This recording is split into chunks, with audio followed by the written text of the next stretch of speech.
जिसका नाम है फ्रेडी, स्टारिंग कार्तिक आर्यन। ये मूवी जो है एक साइकोलॉजिकल थ्रिलर हॉरर मूवी है। मूवी को काफी अच्छे पॉजिटिव रिव्यूज मिले हैं और परफॉर्मेंसेस भी काफी अच्छे हैं। तो देखते हैं कि आपको ये मूवी कैसी लगती है। तो चलिए अब बिना किसी देरी के चलते हैं सीधा वीडियो की तरफ। तो मूवी की स्टार्टिंग में हम देखते हैं कार्तिक आर्यन यानी कि इस मूवी के अंदर के कैरेक्टर फ्रेडी जिनवाला को, जो कि एक कामयाब डेंटिस्ट है लेकिन नेचर में काफी ज्यादा शाय, इंट्रोवर्ट और काफी अंडर कॉन्फिडेंट टाइप का पर्सन है, या फिर सीधे शब्दों में कहूँ तो बहुत ही ज्यादा मासूम है, जो कि अकेला और चुप रहता है, जिसके पीछे भी एक काफी सॉलिड रीजन है जिसके बारे में हम थोड़ी देर में बात करेंगे। खैर सभी लोग उसका मजाक बना देते हैं या फिर गुस्सा भी हो जाते हैं, लेकिन वो उनको कोई भी जवाब नहीं दे पाता। अब उसकी एज यहाँ पर 28 साल की हो चुकी है और वो शादी के लिए एक लड़की को ढूंढ रहा है, लेकिन दिक्कत ये है कि अपोजिट जेंडर यानी कि फीमेल से बात करते टाइम वो नर्वस हो जाता है और उसको सभी लड़कियां इसकी वजह से रिजेक्ट कर देती हैं, उसको वीक मानती हैं। और ये सिलसिला पिछले 5 साल से ही चल रहा है। और मीटिंग के लिए वो लड़कियों को एक कैफे के अंदर बुलाता है जहाँ पर वो लगभग 3 साल से जा रहा है, और कैफे स्टाफ भी उसको अब जानता है और उसका मजाक उड़ाता है। खैर अब रिसेंटली ही उसकी मीटिंग एक लड़की से होती है जहाँ पर वो उसे नापसंद करके चली जाती है और वो काफी उदास हो जाता है। अब शाम को वो अपने घर पर बैठा होता है अपने एक लौते दोस्त हार्डी के साथ में, जो कि असल में एक टर्टल है, और फ्रेडी उससे अपने मन की बात शेयर करता है एज उसका कोई और दोस्त नहीं है। उसकी 2 आंटीज भी हैं, पर्सिस और शहनाज, जो कि उसका बचपन से ही ख्याल रखती हैं एज उसके पेरेंट्स की मौत बचपन में ही हो गई थी, लेकिन ये कैसे ये हम आगे देखेंगे। अब उन दोनों आंटीज को फ्रेडी की शादी की चिंता लगी रहती है और वो हमेशा शादी के लिए उसको पुश करती हैं, क्योंकि उनकी भी अब एज हो चुकी है और किसी को तो अब फ्रेडी का ख्याल रखने के लिए उसकी लाइफ में आना होगा। अब एक शादी के अंदर फ्रेडी अपनी आंटी शहनाज के साथ बैठा हुआ था जहाँ पर वो लोग उसकी शादी की बात कर रहे थे। तभी उसकी आंटी एक लड़की को देखकर बोलती है कि वो फ्रेडी को देखकर स्माइल कर रही है, मतलब कि वो उसको जानती होगी और उसे जाकर उस लड़की से बात करनी चाहिए। लेकिन यहाँ पर वो उस लड़की को नहीं जानता था, फिर भी उसे अपनी आंटी के फोर्स करने पर उस लड़की से बात करने के लिए जाना पड़ता है। अब वो नर्वस होकर उस लड़की से बात करने जाता है, साथ ही साथ वो मासूम तो है ही, तो वो बात ही नहीं कर पाता, ना ही फ्लर्ट करता, ना ही फ्रेंडली टॉक कर पाता। तो वो लड़की भी यहाँ पर ये बोलती है कि वो उसको देखकर नहीं हंस रही थी, तो ये बात यहीं पर खत्म हो जाती है।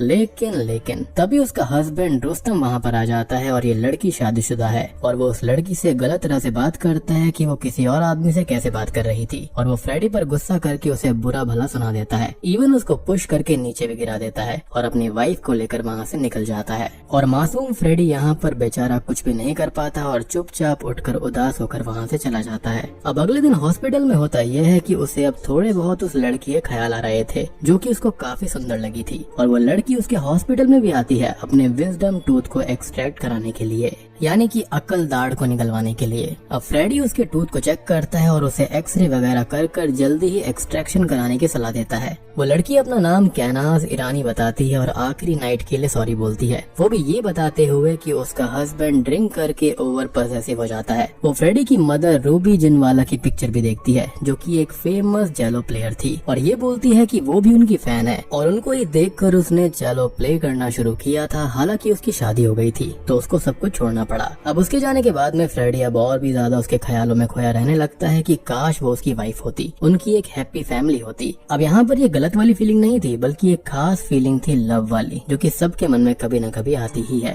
खैर अब अगले दिन कैनाज फिर से उसके पास में आती है और फ्रेडी उसका टूथ भी एक्सट्रैक्ट कर देता है, और अब तक वो उसको मन ही मन में चाहने लगा था। अब शाम को कैनाज अपने घर चली जाती है जहाँ पर उसका हस्बैंड रुस्तम उसको बाहर जाने की वजह से मारता पीटता है, और फ्रेडी कैनाज को देखने उसकी बिल्डिंग तक आया था, तो वो ये सब देख लेता है जिससे उसको बहुत दुख होता है, लेकिन वो कुछ भी नहीं कर सकता था। अब हमको पता चलता है कि उसके पेरेंट्स कैसे मारे गए थे। तो रात को उसे एक नाइटमेयर आता है जहाँ पर उसके फादर ने उसकी माँ को चीटिंग करने की वजह से गोली मार दी थी और खुद को भी खत्म कर लिया था, और ये सब चीजें छोटे फ्रेडी ने देख ली थी, और ये भी एक तरह का ट्रॉमा उसके अंदर बैठ चुका था, और यही रीजन था कि वो इतना इंट्रोवर्ट था और शाय था और किसी से भी ठीक से बात नहीं कर पाता था। अब अगले दिन कैनास की अपॉइंटमेंट उसके साथ में थी, लेकिन वो वहाँ पर नहीं आती, तो वो उसको कॉल करता है और वो ये बोलती है कि वो नहीं आ पाएगी, जिस पर वो कहता है कि उसे एक्सट्रैक्शन सही से चेक करना होगा, अदरवाइज इन्फेक्शन फैल सकता है, तो वो 5 मिनट्स के लिए उससे कहीं भी मिल सकती है, जिस पर वो मान जाती है। अब वो दोनों एक पार्क में मिलते हैं और कैनास के चेहरे पर मार पीट के निशान थे, मीन्स रुस्तम ने उसको फिर से मारा पीटा था, और ये चीज लगभग रोज की ही थी, और वो बहुत ही ज्यादा अब्यूजिव था, और इसके बारे में बताते हुए वो रोने लगती है, जिसको फ्रेडी संभालता है। वो दोनों थोड़ी देर वहाँ पर बैठे रहते हैं और थोड़ी बहुत बात करते हैं, जिसके बाद में वो वहाँ से चली जाती है। अब अगले दिन फ्रेडी उसको कॉल करता है और वो रेगुलरली ही उसकी बिल्डिंग के नीचे आया करता था और वो कॉल पर उससे मिलने के लिए बोलता है, जिस पर वो पहले तो मना करती लेकिन बाद में मान भी जाती, एज उस बेचारी के पास भी कोई दोस्त नहीं था जिससे कि वो अपने दुख को शेयर कर पाए। फ्रेडी इस चीज से काफी खुश होता है और अपने लिए नए कपड़े, शूज वगैरह ले लेता है। वो दोनों अब एक कैफे में मिलते हैं और थोड़ी बहुत बात करते हैं और मिलने का ये सिलसिला चलता रहता है और धीरे धीरे वो करीब आते हैं और जो प्यार अभी तक फ्रेडी उससे किया करता था वो अब कैनास को भी फ्रेडी से हो जाता है। अब एक दिन वो मूवी थिएटर में किस करते हैं और ये बिल्कुल अनएक्सपेक्टेड था दोनों के लिए। तो कैनास अचानक से ही घर चली जाती है और रात भर फ्रेडी उसको कॉल करता रहता है लेकिन वो कॉल नहीं अटेंड करती। सुबह भी कॉल नहीं पिक करती, ना ही रिप्लाई करती, जिससे वो बहुत परेशान हो जाता है। अब वो अपने कैबिन में उसके लिए ही परेशान बैठा हुआ था और फिर वो उसके घर पर चला जाता है उससे मिलने के लिए। वहाँ पर जाकर वो ये देखता है कि उसको बहुत ही ज्यादा मारा पीटा गया था। वो बहुत ही दुखी और परेशान थी और रोने लगती है, जिस पर फ्रेडी बोलता है कि वो उससे प्यार करता है और शादी करना चाहता है। तो वो ये कहती है कि वो शादीशुदा है और अगर सिंगल होती तो कुछ हो भी सकता था, लेकिन अब ऐसा नहीं हो पाएगा और रुस्तम से दूर रहने पर वो उसको जान से भी मार सकता है और फ्रेडी उसको संभालता है। अब रात को वो अपने घर पर होता है और पर्सेस आंटी से बात करता है, जिनको उसने ये बता दिया था कि उसकी एक गर्लफ्रेंड है, लेकिन यहाँ पर वो शादीशुदा है ये बात उसने नहीं बताई थी और उसको अब कैनास से शादी करने वाले सपने भी आने लगे थे। खैर अगले दिन वो उससे मिलता है और बोलता है कि उनको साथ होने के लिए रुस्तम को खत्म करना पड़ेगा और ये सुनकर वो बोलती है कि ये वो कैसी बातें कर रहा है और वो ऐसा नहीं कर सकते, जिस पर वो कहता है कि अगर ऐसा नहीं कर सकते तो ठीक है, कैनास अपनी उसी लाइफ में रहे और मार खाती रहे और उनके पास यही एक ऑप्शन है सब कुछ ठीक करने का और वो सब कुछ संभाल लेगा, देख लेगा, जिस पर वो मान जाती है। साथ ही साथ वो उससे बोलता है कि कुछ दिनों तक अब वो कांटेक्ट में नहीं रहेंगे, बातचीत नहीं करेंगे। अब फ्रेडी अपनी तैयारी करने लगता है, प्लानिंग करता है, अपने फादर की गन भी निकाल लेता है जिससे उन्होंने उसकी माँ को खत्म कर दिया था और रुस्तम पर वो नजर रखने लगा था। अब एक दिन वो उसका पीछा करता है और उसका प्लान उसे गन से शूट करने का था, लेकिन ऑब्वियस ही बात है कि वो कोई खूनी थोड़ी था, तो वो गन से उसको शूट नहीं कर पाता। लेकिन हड़बड़ाहट में उसकी कार रुस्तम से हिट हो जाती है और ये रास्ता एकदम खाली था जहाँ पर कोई भी नहीं था और दूर दूर तक कोई भी आता जाता नहीं था और बारिश भी काफी हो रही थी। अब रुस्तम कार से हिट होकर नीचे गिर जाता है और फ्रेडी को एक चांस ऐसा मिल गया था तो वो उसको बार बार कुचलकर वहाँ से बाय रोड सीधा अपने गांव के फार्म हाउस में निकल जाता है और यहाँ पर जन्म होता है एक किलर का। तो ऐसा बिल्कुल भी नहीं है, ये तो एक लवर का जन्म है जिसने की अपनी मासूम लव को उसके बुरे पति से बचाने के लिए सब किया। बेसिकली फिलहाल वो लव के अंदर है और उसने यहाँ पर ऐसा काम कर दिया है। अब फ्रेडी गाँव तो आ चुका था और वो एक हफ्ता यहाँ पर रहता है। वहीं दूसरी ओर पुलिस भी रुस्तम के हिट एंड रन की इन्वेस्टिगेशन में लगी हुई थी, जिनके पास कोई सुराग, कोई सबूत कुछ भी नहीं था, लेकिन वो केस क्लोज ना करके इन्वेस्टिगेशन को जारी रखने का प्लान करते हैं। अब एक हफ्ते के बाद में फ्रेडी बहुत ही ज्यादा खुश होता है और कैनास से मिलने उसके घर पर आता है, लेकिन घर का डोर ओपन करने के बाद में वो जो देखता है तो उसके पैरों के नीचे से जमीन खिसक जाती है और उसके दिल के 1000 टुकड़े हो जाते हैं, क्योंकि कैनास का ऑलरेडी एक बॉयफ्रेंड होता है रेमंड नाम का और उसने फ्रेडी को सिर्फ यूज एंड थ्रो किया है रुस्तम को रास्ते से हटाने के लिए। अपने प्यार में उसने उसको फंसाया था और स्टार्टिंग में पार्टी के अंदर भी उसने जानबूझकर उसको स्माइल दी थी और फिर वहाँ पर इनकार कर दिया। वो ऐसे ही किसी मासूम को ढूंढ रही थी। खैर फ्रेडी को इससे बहुत दुख होता है और वो उस पर गुस्सा करता है, लेकिन तभी रेमंड उस बेचारे को पीटता है और कैनास उसको जलील करती है और धमकी देकर घर से निकल जाने को कहती है कि अगर वो दोबारा उसके करीब आया तो वो पुलिस को जाकर बता देगी कि फ्रेडी उसके पीछे पड़ गया और उसके मना करने के बावजूद उसने उसके हस्बैंड को मार दिया। अब फ्रेडी अपने घर आता है और वो पूरी तरह से टूट चुका था। पहले उसको दुख होता है लेकिन अब दर्द भी साथ में होने लगा था और वो रात भर रोता रहता है। वो लाए हुए नए कपड़े वगैरह सब कुछ जला देता है। बेसिकली उसकी लव लाइफ बिल्कुल ही अपसाइड डाउन हो गई थी। खैर अब वो अपनी नॉर्मल उसी लाइफ में वापस चला जाता है और पर्सेस आंटी को ये बोलता है कि उसका ब्रेकअप हो चुका है। अब हम कैनास को देखते हैं जिसके साथ उसके घर पर रेमंड रहने लगा था और वो बोलती है कि फाइनली रुस्तम का रेस्टोरेंट उसका होने वाला है, जिसके लिए उसने 2 साल सब कुछ सहा है और अब वो कामयाब हो चुकी है। मीन्स वो रुस्तम के साथ सिर्फ उसके बिजनेस को लेने के लिए थी और उसका अफेयर पहले से ही रेमंड के साथ में चल रहा था, जिसके साथ वो रुस्तम को रास्ते से हटाने का प्लान पहले से ही कर रही थी और उनको फाइनली एक परफेक्ट कैंडिडेट मिल गया जो कि था फ्रेडी और उसकी हेल्प से उसने अपने पति को रास्ते से हटा दिया। उसका बिजनेस भी उसने हथिया लिया है और अपनी लाइफ अब वो अपने बॉयफ्रेंड के साथ ऐश से बिताने वाली है। इधर फ्रेडी दुखी रहता था और कभी भी रोने लगता था और कभी कभी पर्सिस आंटी उसको संभालती थी और कभी कभी हार्डी से बात करके वो अपना मन हल्का कर लेता था। अब एक दिन वो कैनास के रेस्टोरेंट में जाता है जहाँ पर वो रेमंड के साथ थी और फ्रेडी वहाँ पर बैठकर शेक पे शेक ऑर्डर करने लगता है। इनफैक्ट यहाँ पर एक शेक रेमंड उसके लिए लेकर आता है जिसके अंदर उसने थूक दिया था, जिसके बावजूद भी वो उसको पी लेता है और ये चीज उन दोनों को काफी अजीब लगती है। अब फ्रेडी को जलाने के लिए वो दोनों ही काफी कोजी हरकतें भी करने लगते हैं जिससे ऑब्वियसली फ्रेडी को काफी दुख होता है। अब जिस शेक के अंदर रेमंड ने थूका था तो फ्रेडी उसको पी गया था और ये चीज उन दोनों को काफी अजीब लगती है। तो कैनास उससे ये पूछती है कि आखिर वो चाहता क्या है, तो वो बोलता है कि वो सिर्फ उससे सच्चे दिल से माफी मांग ले। लेकिन ऑब्वियसली ये दोनों दिल के बहुत ही ज्यादा बुरे थे तो रेमंड उसको पीटने लगता है, उसको ह्यूमिलिएट करता है और वो दोनों उसको धमकी देते हैं कि उसके बिल्डिंग के नीचे खड़े होने की फोटोज उसके पास है और कैनास के पास उसके मैसेजेस भी हैं, तो वो अब एक साइको एक्ट बंद कर दे और यहाँ से निकल जाए। और वो दुखी होकर वहाँ से चला भी जाता है। तो अब यहाँ पर होने वाला था the birth of A serial killer, लेकिन यहाँ पर ऐसा भी नहीं है। अब यहाँ पर उसके अंदर से उसका लव खत्म हो चुका था। अब वो घर आता है और एक प्लानिंग करता है कि सबसे पहले इस ब्लैकमेलिंग वाले फैक्टर को खत्म करना होगा और कैनास की एलर्जीज बाकी उसकी चीजें वो जानता था और वो उनको नोट डाउन करता है और जो उसको मिटाना है लाइक फोटोज एंड मैसेजेस उनको भी नोट डाउन कर लेता है। अब वो उन दोनों पर नजर रखने लगता है और एक की मेकर से उनके घर की डुप्लीकेट की बनवा लेता है। वो उनके जाने के बाद में घर के अंदर एंटर करता है और पहले तो कैनास के फेस वॉश के अंदर डिश वॉशर मिला देता है जिससे उसको एलर्जी थी और वो एक एंटी एलर्जी पिल्स को भी वहाँ से फेंक देता है जो कि उसने रखी हुई थी। अब उन दोनों के खाने में स्लीपिंग पिल्स भी वो मिला देता है और वहाँ से चला जाता है। और सबसे बड़ी बात कि ये वाला जो पर्टिकुलर कॉन्सेप्ट है वो एक Spanish horror movie sleep tight से लिया गया है। तो अगर आपने वो मूवी नहीं देखी है तो जाकर देख लेना, उसका लिंक आपको नीचे डिस्क्रिप्शन में मिल जाएगा। बहुत ही बेहतरीन मूवी है वो। अब रात को वो लोग खाना खाकर बेहोश हो जाते हैं और अब वो रात को घर के अंदर आता है। कैनास के फोन से सारे मैसेजेस को डिलीट कर देता है और एक न्यू मैसेज खुद को भेजता है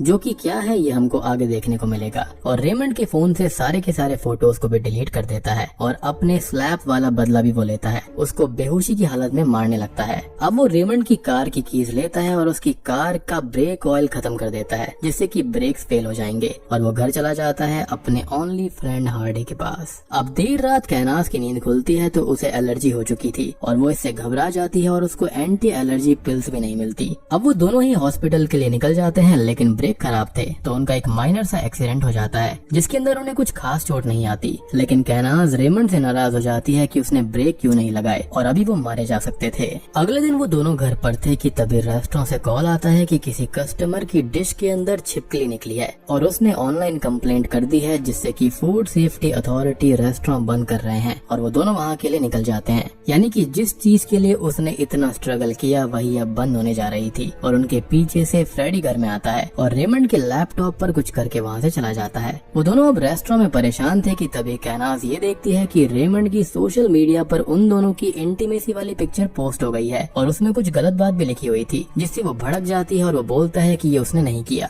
और ये सब तो हम जानते हैं कि ये फ्रेडी ने किया था। बेसिकली ये इन दोनों को तबाह करना चाहता था। खैर अब कैनास यहाँ पर माजरा समझ चुकी थी कि ये सब फ्रेडी ने ही किया है तो वो अपने स्टाफ से उसकी पिक्चर दिखाकर बोलती है कि क्या ये आदमी यहाँ पर था, तो वो बोलते हैं कि उनको याद नहीं है, शायद हो भी सकता है। लेकिन कैनास यहाँ पर 100% श्योर थी कि ये सब उसने ही किया है और वो दोनों उसके घर जाते हैं। अब वो उसके घर पर पहुँचते हैं और उसको बहुत पीटते हैं लेकिन कुछ देर के बाद में वहाँ पर पुलिस आ जाती है और कैनास पुलिस को देखकर घबरा जाती है। यानी कि ये भी फ्रेडी का ही एक प्लान था, वो जानता था कि यहाँ पर वो लोग जरूर आएंगे। खैर वो बोलती है कि अब वो फ्रेडी के बारे में सबको बोल देगी कि उसने खून किया है एंड ऑल। और वो पुलिस को यही बताती है कि फ्रेडी उसको स्टॉक करता था, मना करने पर उसने उसके हस्बैंड को खत्म किया, उसको ब्लैकमेल किया, एलर्जीज करवाई और कार के ब्रेक तक फेल कर दिए। जिस पर पुलिस ऑफिसर सारी बात सुनकर ये बोलते हैं कि इसका कोई सबूत भी होगा, जिस पर वो पिक्चर्स और मैसेजेस दिखाने लगते हैं लेकिन वो तो पहले से ही फ्रेडी ने मिटा दी थी और उनके पास कोई भी सबूत नहीं था। और पुलिस ऑफिसर ऑब्वियसली उनकी किसी भी बात पर यकीन नहीं करता और बोलता है कि फ्रेडी एक डॉक्टर है, एक रेस्पेक्टेड पर्सन है और वो उससे भी पूछता है कि वो कंप्लेंट करना चाहता है तो कर सकता है, लेकिन इसके लिए वो मना कर देता है और पुलिस उन दोनों को वहाँ से भगा देती है। अब अगले दिन कैनास अपने घर के अंदर और बाहर सीसीटीवी लगवा देती है और रेमंड से बोलती है कि उन्हें फ्रेडी को खत्म करना होगा, जिस पर वो कहता है कि इससे तो वो सीधी फंस जाएगी और वो कहती है कि उसे सबक सिखाने के लिए उन्हें कुछ तो करना होगा। और इसके लिए रेमंड अपने किसी फ्रेंड के साथ उसके घर जाकर तोड़ फोड़ करता है और जब वो वहाँ पर नहीं होता ये सब काम उसने तब किया था और वहाँ पर वो एक बुलेट भी छोड़ देता है उसको डराने के लिए। अब इधर फ्रेडी अपनी पर्सिस आंटी के साथ में था और उनसे अपनी मदर के बारे में बात करता है कि सब ये बोलते हैं कि उनका अफेयर था, इसलिए ही डैड ने उनको मार दिया, जिस पर वो एग्री करती है कि हाँ ये बात बिल्कुल सच है और फ्रेडी जिस एज में था उसके सामने ऐसा नहीं होना चाहिए था और फ्रेडी अब इस सच को बिल्कुल एक्सेप्ट कर ले क्योंकि यही उसके लिए बेटर होगा और फ्रेडी भी इस बात को एक्सेप्ट कर लेता है। और अगर यहाँ पर ध्यान से देखा जाए तो यही सेम चीज यहाँ पर कैनाज उसके बॉयफ्रेंड और उसके हस्बैंड के बीच में हुई थी, लेकिन यहाँ पर फर्क इतना है कि फ्रेडी भी इस बीच में इन्वॉल्व है। अब वो रात को अपने घर पर जाता है और घर की हालत देखकर कैनाज को कॉल करके ये बोलता है कि उसे उनका मैसेज मिल गया है और उन्होंने बुलेट छोड़ी है, जिस पर वो कहती है कि नहीं उन्होंने बुलेट तो नहीं छोड़ी, लेकिन ये चीज झूठ थी, जिस पर वो कहता है कि उसने भी उनके घर में स्नेक नहीं छोड़ा और ये बात सच है, लेकिन उनके अंदर तो डर बैठ गया था और वो लोग घर से निकलकर किसी होटल में आकर रुकते हैं। यानी कि यहाँ पर फ्रेडी ने उनके घर में कोई भी सांप नहीं छोड़ा था, लेकिन उसकी हरकतों से उनको लगा कि शायद से वहाँ पर ऐसा हो सकता है। अब थोड़ी देर के बाद में कैनास को याद आता है कि फ्रेडी ने सिर्फ बुलेट के बारे में बोला और उसने हार्डी के बारे में बात नहीं करी। अब वो दोनों ही उसको कॉल करते हैं जहाँ पर वो दोनों रिवील करते हैं कि उसके हार्डी को भी तो वो लेकर आए थे और उसका सूप बनाकर पी चुके हैं और ये सुनते ही फ्रेडी के पैरों से जमीन निकल जाती है और वो पूरी तरह टूट जाता है एज उसका वही एक लौता दोस्त था जो कि अब उसके पास नहीं था। अब अगले दिन वो हार्डी का फ्यूनरल करता है, उसकी सारी चीजों को बैरी कर देता है और अब फाइनल एक्ट की ओर बढ़ जाता है। वो एक होमलेस मैन से बात करके उसे कुछ पैसे देता है और वो होमलेस मैन पुलिस को जाकर बताता है कि उस दिन उसने एक कार देखी थी रुस्तम को उड़ाते हुए और उसका आधा नंबर उसको याद है और जब police number and car details को चेक करती है तो ये कार फ्रेडी की थी और यहाँ पर ये सारा प्लान भी फ्रेडी का ही होता है। पुलिस ऑफिसर अब उससे पूछताछ करने जाते हैं तो वो उन्हें डरते हुए बोलता है कि वो लोग उसको मार देंगे, जिस पर ऑफिसर बोलता है कि उसे पुलिस प्रोटेक्शन देगी, जिस पर वो कहता है कि कार उसकी ही है और एक दिन कैनाज ईरानी कार लेकर गई थी और उसी दिन उसने अपने बॉयफ्रेंड रेमंड के साथ मिलकर रुस्तम को मार दिया और जब फ्रेडी ने कहा कि उसे सच पता चल चुका है तो वो पुलिस को बताएगा, तो उन्होंने उसको धमकी दी और ये धमकी वाला मैसेज ही फ्रेडी ने उस रात कैनाज के फोन से खुद को करवाया था, जो कि वो पुलिस को बताता है और वो पुलिस को ये भी बताता है कि उस दिन वो उसको इसलिए ही मारने आए थे, लेकिन पुलिस के आने से वो बच गया और उसके बाद में वो फिर से वहाँ पर उसे मारने आए थे बुलेट की मदद से और उसके टर्टल को भी ले गए और उसको खत्म कर दिया। अब वो पुलिस को वो मैसेज दे देता है, सीसीटीवी की रिकॉर्डिंग देता है और अब पुलिस का शक कैनाज पर बढ़ चुका था क्योंकि रिलेशनशिप वाली चीज बीच में आ चुकी थी, साथ ही साथ उनके खिलाफ प्रूफ भी बहुत ज्यादा थे। अब अगले दिन पुलिस उन्हें कॉल करके स्टेशन आने का बोलती है और वो लोग समझ जाते हैं कि वो फंसने वाले हैं और इधर फ्रेडी ने अपने गांव वाले फार्म हाउस को खाली करवा लिया था और वो उन दोनों को कॉल करता है कि वो सब कुछ यहीं पर खत्म करते हैं और वो बस उसको सॉरी बोल दे और वो लोकेशन भेज देता है। साथ ही साथ वो एक सूटकेस भी लेकर आए क्योंकि उसे कुछ सामान लाना है और वो सूटकेस लाना भूल गया है। वो दोनों प्लान करते हैं कि वो फ्रेडी को वहीं पर जाकर खत्म कर देंगे और वो फार्म हाउस के लिए निकल जाते हैं, लेकिन यहाँ पर पूरा का पूरा प्लान तो फ्रेडी का चल रहा था। अब वहाँ जाने पर फ्रेडी गन के साथ था और कैनाज उसे बातों में फंसाकर वो गन ले लेती है, लेकिन फ्रेडी का ही ये प्लान था और वो गन असल में खाली होती है और वो उन दोनों को इलेक्ट्रिक शॉक देकर बेहोश कर देता है और डेंटल चेयर पर बांध देता है। अब इधर ये दोनों पुलिस के पास में तो आए नहीं थे तो उनको शक होने लगता है और वो उनके घर जाकर चेक करते हैं तो वहाँ पर वो नहीं थे और सीसीटीवी के अंदर वो एक सूटकेस लेकर निकले थे, यानी कि कैनाज का सीसीटीवी लगाना उनके ऊपर ही भारी पड़ चुका था, जिससे पुलिस को ये कंफर्म हो जाता है कि पकड़े जाने के डर से वो दोनों शहर छोड़कर भाग गए हैं। मतलब प्लानिंग देख रहे हो बंदे की। अब इधर फ्रेडी उन दोनों को कन्फ्रंट करता है, अपना गुस्सा उन पर निकालता है और कहता है कि बाकी सब ठीक था, लेकिन यहाँ पर उन्हें बीच में हार्डी को नहीं लाना चाहिए था और उसको नहीं मारना चाहिए था। और कैनाज उससे कहती है कि वो तो उससे प्यार करता है ना और वो लोग अब साथ में रहेंगे और हार्डी को रेमंड ने मारा है, जिसको सुनकर उसे बहुत गुस्सा आता है। और तभी वो रेमंड की ओर मुड़कर देखता है तो रेमंड इतना डर जाता है कि उसके पैंट में ही उसकी सुसु हो जाती है और फाइनली फ्रेडी उसके सारे दांत उखाड़ने लगता है और फिर उसे बाहर एक गड्ढे के अंदर बैरी कर देता है। खैर वो कैनाज के पास में आता है और उससे बोलता है कि वो तो एक चैलो प्लेयर है ना, तो चलो वो उसको कुछ प्ले करके सुनाए, लेकिन उसको तो ये पकड़ना तक नहीं आता था। जी हाँ, यानी कि उसने यहाँ पर झूठ बोला था उसके करीब आने के लिए और ये झूठ उसके माँ के नाम पर बोला गया था, जिसके बाद वो बहुत ही गुस्सा हो जाता है और एक एक करके उसके भी सारे दांत उखाड़ लेता है और उसको भी जिंदा ही जमीन के अंदर दफन कर देता है और उन दोनों की कब्रों के बीच में लेट कर वो हंसता है और ये कहता है कि वो आज भी उससे प्यार करता है, लेकिन ये उसकी खुद की गलती है। और बूम, इसी के साथ में ये मूवी यहीं पर खत्म हो जाती है। तो दोस्तों ये थी फ्रेडी मूवी की कहानी। उम्मीद करता हूँ कि आपको ये पसंद आई होगी। लेकिन हाँ, कार्तिक आर्यन का जो परफॉर्मेंस है और एक्टिंग है वो काफी अच्छी है। साथ ही साथ उनको यहाँ पर 14 kgs इंक्रीज करना पड़ा था इस रोल के लिए। और अगर आप इस मूवी को